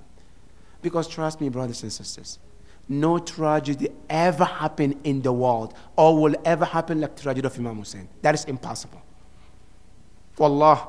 There is never in the history of human being ever had any tragedy like the tragedy of Imam Hussein, nor the future we can have a tragedy like Imam Hussein. Why? Now, simple example. For any tragedy to happen like Imam Hussein, the person have to be the grandson of the Prophet, and we only have one Prophet Muhammad, right? That person have to have also the mother of that person have to be Fatima Zahra, and we only one, right? The father of the person have to be Imam Ali, and we only one. That's it. So Imam Hussein, the only person has a grandfather, Rasulullah, a mother is Fatima, and the father is Ali. And no person has a father like these three people. So no tragedy will ever occur on the planet like Imam Hussein alayhi salam. That is why when we beat our chest to show our sorrow and grief to this being who has been killed in such way that the history mentioned. So that is one way to express our azadari. Number 3, sometimes some people you can express through hitting your head, through your face, through your body, whatever you can express. Islam allows you to do so. Let me share with you one hadith from our Imam Zayn al-Abidin salawatullahi wa salamu alayhi. See, before I go to the hadith, in Islam, everything there is called, something we call istithna, exceptions. In Islam, they say, if you have wudu and you're healthy, how should you pray? Standing, right? But if you cannot stand, what happened? There's an exception. They say, sit down, right? Istithna, they call it. Now, if I have a water, they say, do wudu. If I don't, then the rule changes to what? To something else. It's called istithna, exception. The hadith comes from Imam Zayn al-Abidin. Say, kullul jaza haram. It's haram to show a grief out of the boundaries of Islam for anybody. Except, Allahu Akbar, who? Illa al-Hussein alayhi salam. Showing grief. Like sometimes we show grief, tearing our clothes or scratching on the face. They say it's not allowed to do for anybody. But for Imam Hussein, it's what? They say it's allowed to do that. Why? Because Imam Hussein is an exception. So any way that you can express your grief and sorrow to connect with the Imam alayhi salam, in Islam you are permitted to do so. That is from Imam Zayn al-Abidin salamullah alayhi. So that is expression. So any way that you can connect with the Imams in terms of showing your grief and your sorrow, Islam says you're welcome to do that for Imam Hussein alayhi salam. Because the reason is this, brothers and sisters. Imam Hussein alayhi salam is a savior of mankind. Let me give you an example. It's like people are filled in the train. Filled of people in the train, and that train is about to cause an accident. That accident will cause everybody in that train to die. But then one person said, I will rescue that train from accident just to save those lives in the train. I will die instead of them. How would that person be in your sight anytime you hear about them? That is Imam Hussein alayhi salam. At the time of Yazid was planning to make sure that any one of us never remain Muslim. Wanted to make sure that Islam is nothing but name. Quran is nothing but papers. But Imam Hussein said, no, I'm ready to die with my companions and my family to save you and I. Today when you come, you say, Ashhadu an la ilaha illallah. Wallah, thank Imam Hussein alayhi salam for it.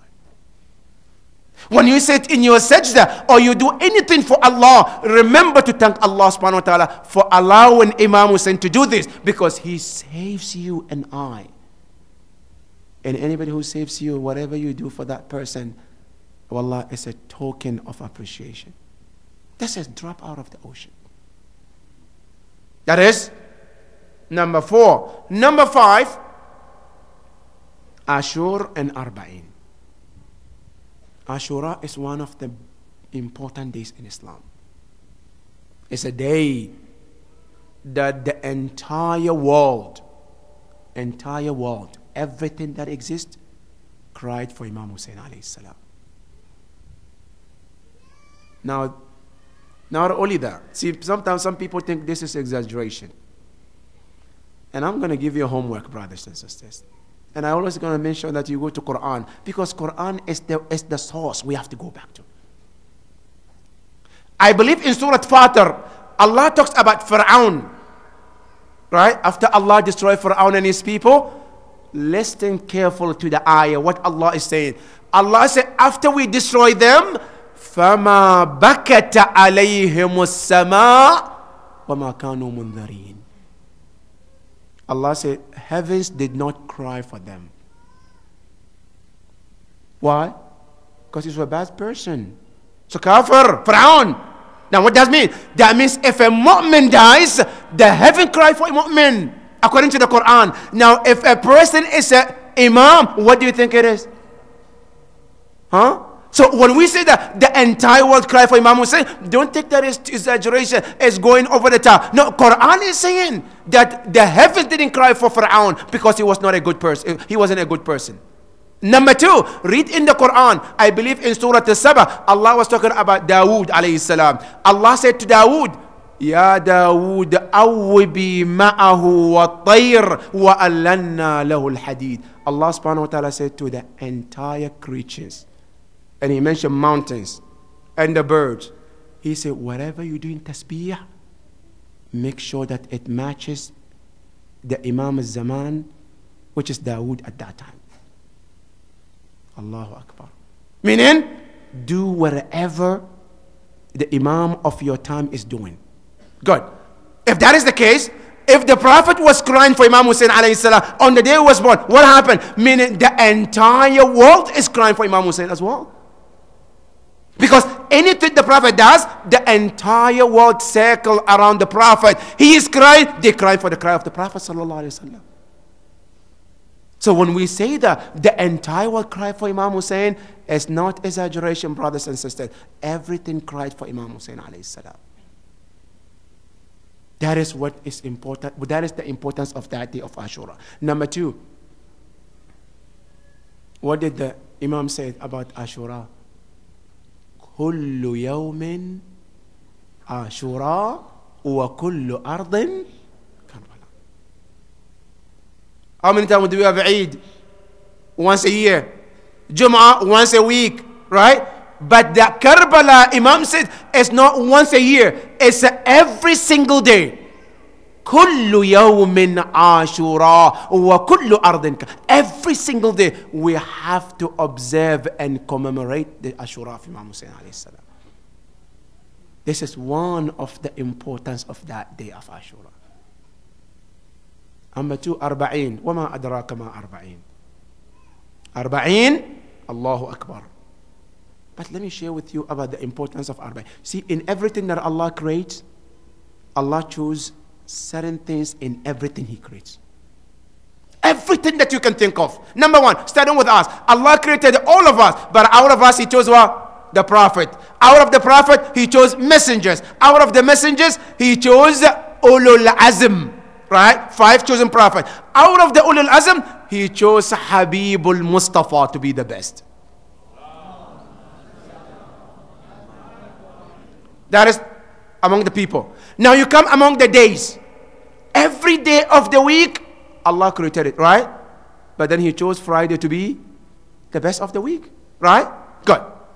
Every night is created by Allah subhanahu wa ta'ala. But then Allah chose one night. He said, Laylatul Qadri khayrun min alf shahr. That night is better than the rest of the night that you can think of. Good. Now come among the stones that we have. Allah created all the stones, right? But out of the stones, Allah picked one stone better than all the stones, and that is Hajar al-Aswad. It's a stone, right? But that stone is not like the stone you pick in Maryland or Virginia, right? Good. Why? Because this stone is chosen by Allah subhanahu wa ta'ala. Numbers also are created by Allah, but certain numbers are chosen by Allah, that these numbers are special numbers in Islam. One of them is what? number 1. Right? 1 that you see is one of the chosen numbers in Islam. Qul huwa Allahu. But you don't say اثنين ثلاث, say واحد, right? 1, because 1 is a special number in Islam. Number 2, one of the numbers that are special is 5. How many fingers Allah created in your right hand and the left hand? 5. You have also 5 punch turns. Allah chose this number as a unique.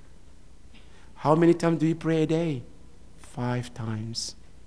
Why 5, Ya Rabb? Why it cannot be 6, 7, 8, 9? Because 5 is a special number.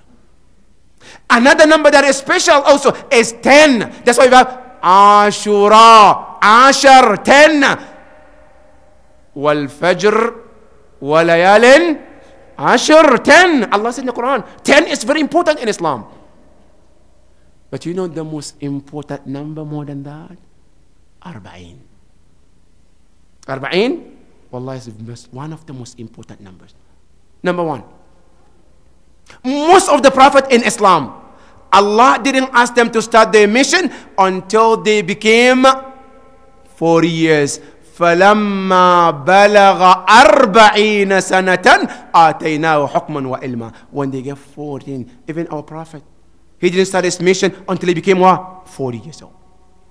That is 1. Number 2, in Quran, in Surah Al-Baqarah, Allah invited Musa to come and get some information, some wahi.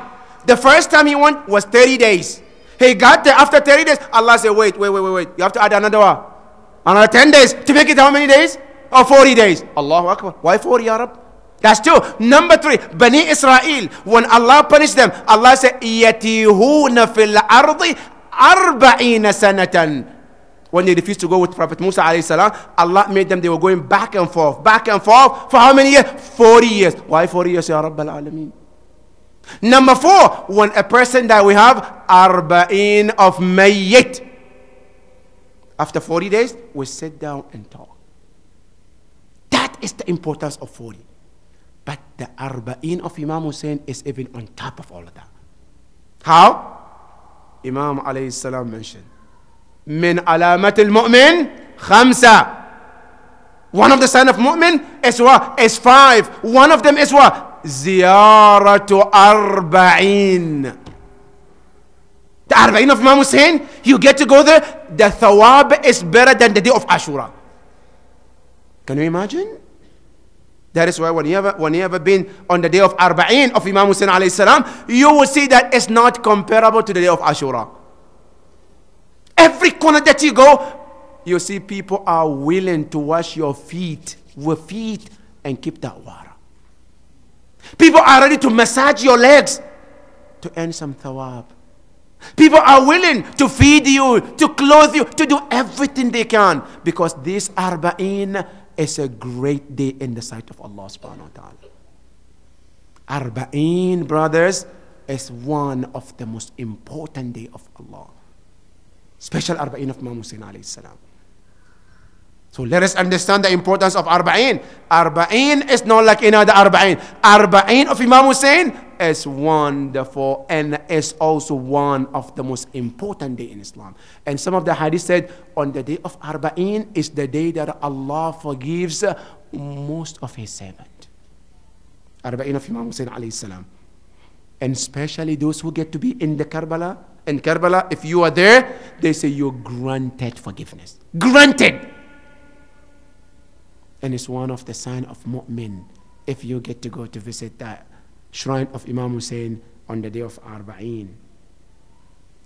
The 6th one, which is the role of parents. My dear brothers and sisters, every one of us, we have responsibility Allah put on us. They asked Imam Ali alayhi salam about the right of children on their parents. يا أمير المؤمنين ما هو حق الولد على أبيه أو حق الولد على أبويه. What is the right of a children on his parents? The hadith Imam Ali alayhi salam said, حق الولد على أبويه 3. 3 major. There are other wajibat, but the major ones are 3. Number 1, Imam Ali alayhi salam said, أن يختار لولدك أما نجيبا. Allah, see, here is very important. Usually you and I, when do we think we have to start raising our children? Some people say at the age of 2, 7, some say 15, 13, different ages, right? But you know what Imam Ali said? Imam Ali said, you start caring about your child at the time of choosing a spouse. Way before a child was even born. That's where it started. That you have to think, if I'm a sister, I have to think about the husband to be. Which type of man is going to be a father of my child? If I'm a man, I have to think, which sister is going to be a mother of my child? You have to think about it. Now you make that right decision. You pass, that's one right that the child has over the parents. 2, they arrive. Imam says, وَأَنْ يُحْسِنَ إِسْمَهُ. Find a good name for your child. Sometimes we take this lightly. We don't think name, I can give my child any name. No, brothers. When you give a child a name, you want him to emulate and follow. Names are very important. And the Prophet gave us a guideline how to name our children. That is number 2. Number 3, he said, وَأَنْ يُعَلِّمَهُ. After you give them the good name, teach them every wajib and what is important in Islam. One of them is to let our children grow with the love of Ahlul Bayt alayhim salam. It's very important. Ibn Abbas was saying, he said, when we were growing up, Ibn Abbas, he said, our children, we used to know a good child from the bad children. When we asked them, do you love Imam Ali alayhi salam? When Imam Ali is passing by, they called their children, do you know this man? He said, yes, I know him. Who is him? He said, Ali. Do you love him? He said, yes. He said, you are a good child. That is how they used to treat their children. They used to make sure that the love of Ahlul Bayt is started from the childhood. Read them the story of Imam Ali alayhi salam. Teach them about Ahlul Bayt alayhi salam. Make them memorize ahadith of Ahlul Bayt alayhi salam. Unfortunately, in this part of the world, we're busy earning big money to pay our bills, and we're neglecting our children learning about Ahlul Bayt. It's our responsibilities, brothers. Our parents pass it on to us. Right? Your father, your mother, they raise you up, they give you this love. Now it's your turn to make sure that you also give it to your children as well. Unfortunately, most of us, today our children, they can memorize, mashallah, how many singers are in the United States, how many of them live in California, but ask them about the name of the imams. In line, they don't even know about it. Ask them what day Imam Jafar al-Sadiq was born. They have no clue. Ask them what day Imam was killed. No clue about it. Where is he buried? No clue about it. Who killed him? No clue. What is the name of it? No clue about our Imams. This is a responsibility, brothers and sisters. It's very important that this is a responsibility on our shoulder. Yawm al-Qiyamah, Allah is going to ask you as a father and a mother, why didn't you teach the love of Ahlul Bayt to your children? If there is any majlis, let your child go there. Let them work. Let them help. Put in the chairs for Imam Hussein alayhi salam's majlis. Let them help. Write poem about Imam Hussein. Let them write something. Do something for Ahlul Bayt alayhi salam. Let them make sure that they grow up with the love of Ahlul Bayt alayhi salam. Wallahi, brothers and sisters, we don't have anything in the sight of Allah Yawm al-Qiyamah that we can be proud of other than the wilayah of Ahlul Bayt alayhi salam. If a child or a mother did not pass this wilayah to Ahlul Bayt, to the children, wallahi, the child is lost and has empty-handed. So please, our parents, it's very important. Number 2, moreover, brothers and sisters, special about this Azadari. Unfortunately, today some of us, our children, they think that no, this is something has to do with the culture. I shouldn't be part of it. No, let them know this is part of Islam. It's ibadah. لَقَدْ كَانَ لَكُمْ فِي رَسُولِ اللَّهِ أُسْوَةٌ حَسَنَةٌ. The Prophet started it. The Quran says he is our role model. The Prophet did it. Our Imam did. Let your child come and participate in Azadari. Teach them to write something. Read something about Ahlul Bayt alayhim salam. If they don't, brothers and sisters, wallahi, this is your responsibility. And if you're able to do that, wallahi, this is like your paycheck, insurance in your grave. Anytime they perform majlis of Imam Hussein alayhi salam, Allah send one share to you in your grave because you let your children to learn about Ahlul Bayt alayhim salam. It's extremely important. So let's work. If I don't do it in the past years, Muharram is coming. Make a schedule. Your children, make them to participate. Let them know what is this about. Let them know the importance of Azadari. Let them do something. If they have questions, please lead them to people who can answer their questions. Sometimes our youth, they have questions and I cannot answer, and I think that's it. I cannot answer, so he has to go. No, make sure that you get a proper channel who can answer your children's questions. Why do we do Azadari? What is the significance of it? Why is it important that I have to go to Azadari? Let them get the answers if you cannot find it. If you can, go ahead and research, call people, write email, get the answer, provide to them. So that way when they do it based on ilm. Because those generation of today is not like your generation. Your generation, your dad told you, and done deal. You don't question them, Dad, why? But they do. You tell them, do Azadar. I said, why? You tell them, sit down. I said, why? Everything there is W in front of it. They want to know. And it's your responsibility to provide them the answers. You cannot ignore them and say that I don't know the answer, so that's... No, it's your job. And if you cannot answer them, please take them to people who can answer their questions. Make sure that they get the information that they deserve and they need. Otherwise, we will be questioned in front of Allah subhanahu wa ta'ala. May Allah help us to do all this, Ya Rabbil Alameen. Walhamdulillahi Rabbil Alameen. Wa sallallahu ala Muhammadin wa ali Muhammad.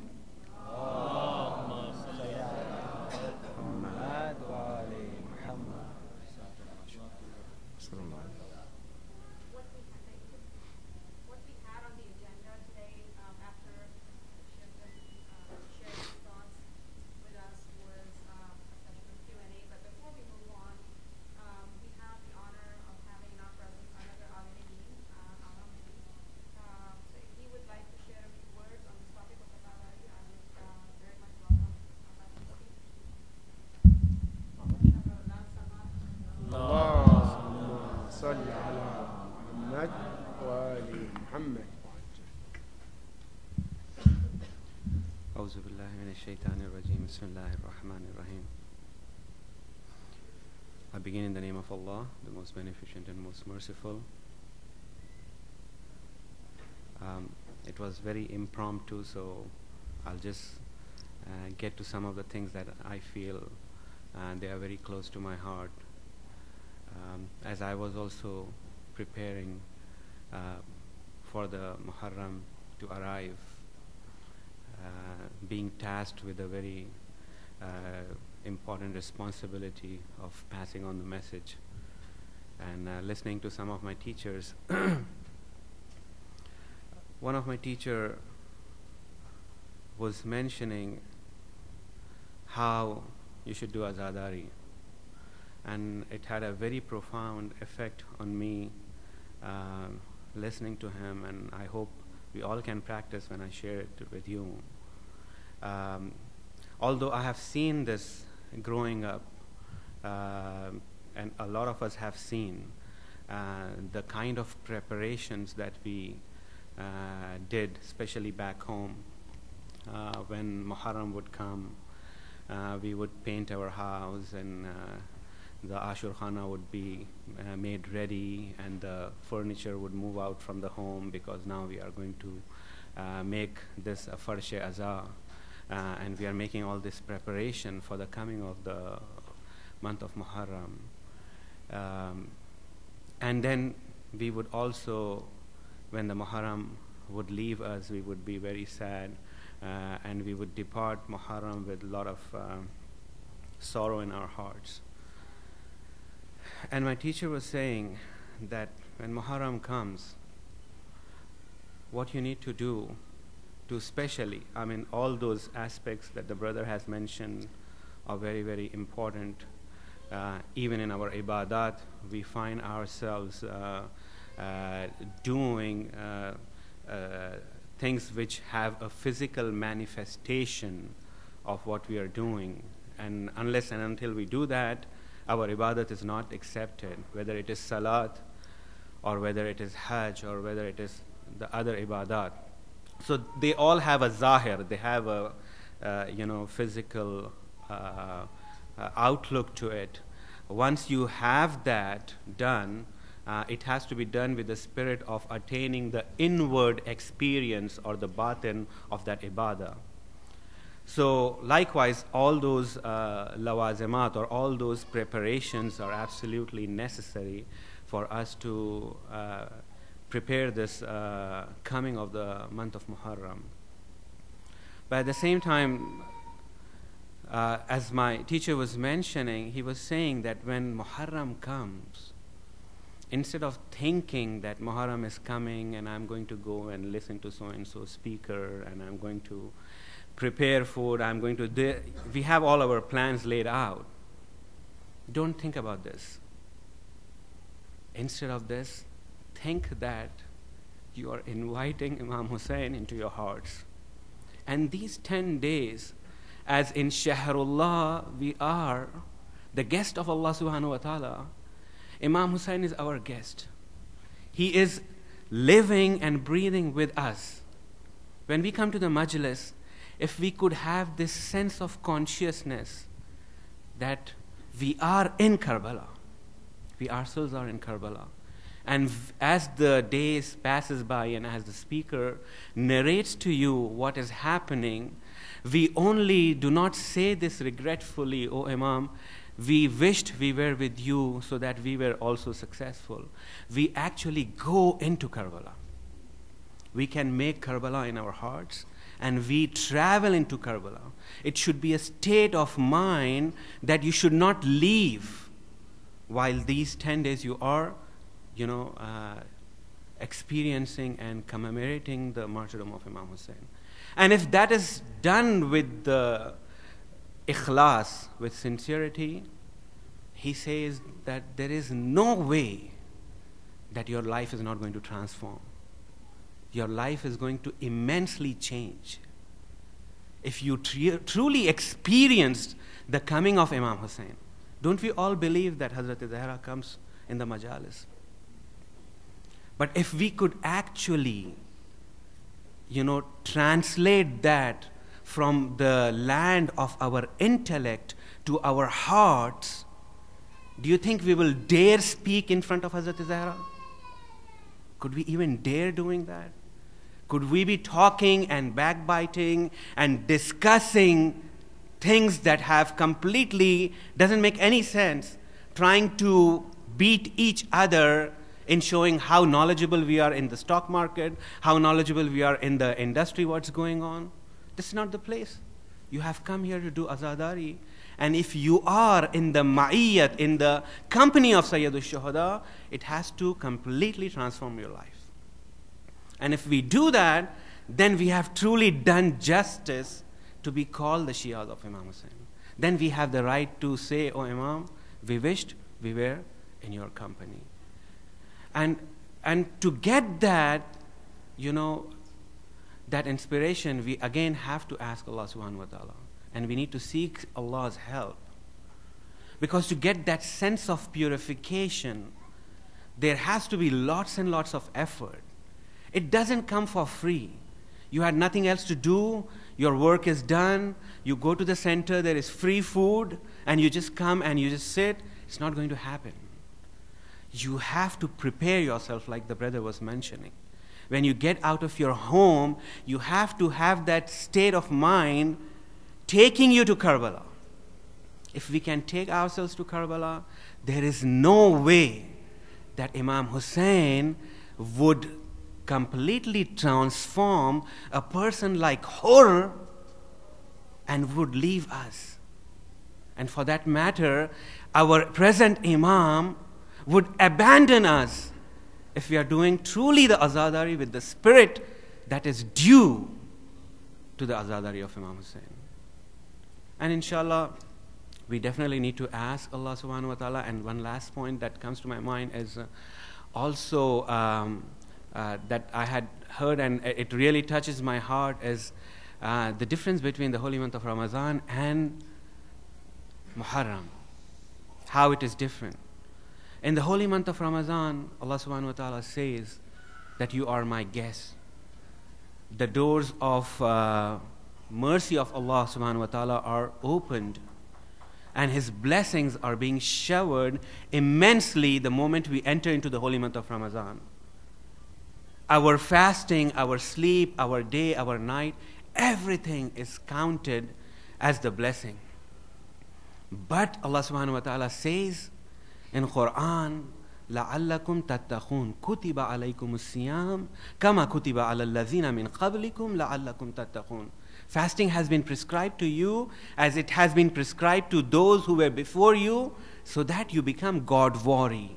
God-wariness, taqwa, would come after an intense, practice of abstaining from what was halal during the day by observing the fast in the holy month of Ramadan.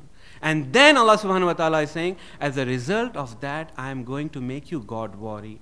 I am going to make you God-conscious. Whereas in the month of Muharram, it is completely opposite. Here we have to first work and then expect the fruits of that work in the result of taqwa in the holy month of Ramadan. Whereas in the month of Muharram, in the holy month of Muharram, the effect of the martyrdom of Imam Hussein is already there. All you have to do is you are right there in front of the spring. And if you are thirsty, there is no way you would go back without quenching your thirst if you come to the majlis with that spirit of participating, because the effect and the barakah of the effort that was put by Ahl al-Bayt, especially Sayyid al-Shuhada and his Ahl al-Bayt on the day of Ashura, that effect is unfolding as we are doing majalis. So if we want to benefit from it, there is nobody who could stop us from doing it. And alhamdulillah, this is a great opportunity, and I really congratulate those who have organized this meeting to get that sense of preparedness for the coming of Muharram.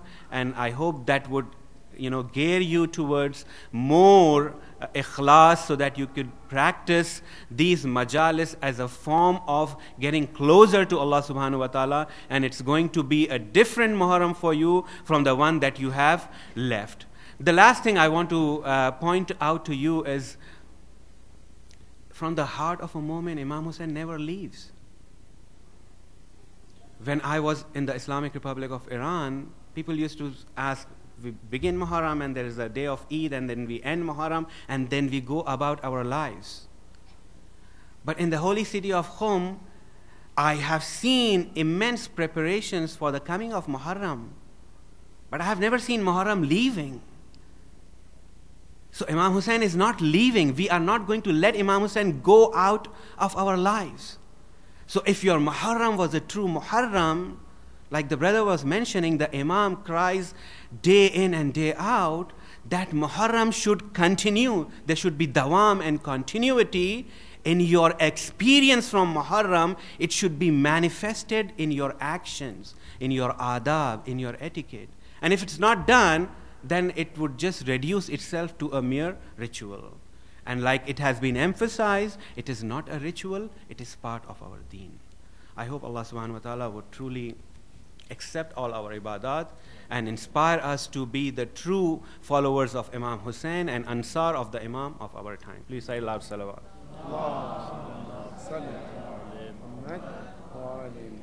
Thank you, sir.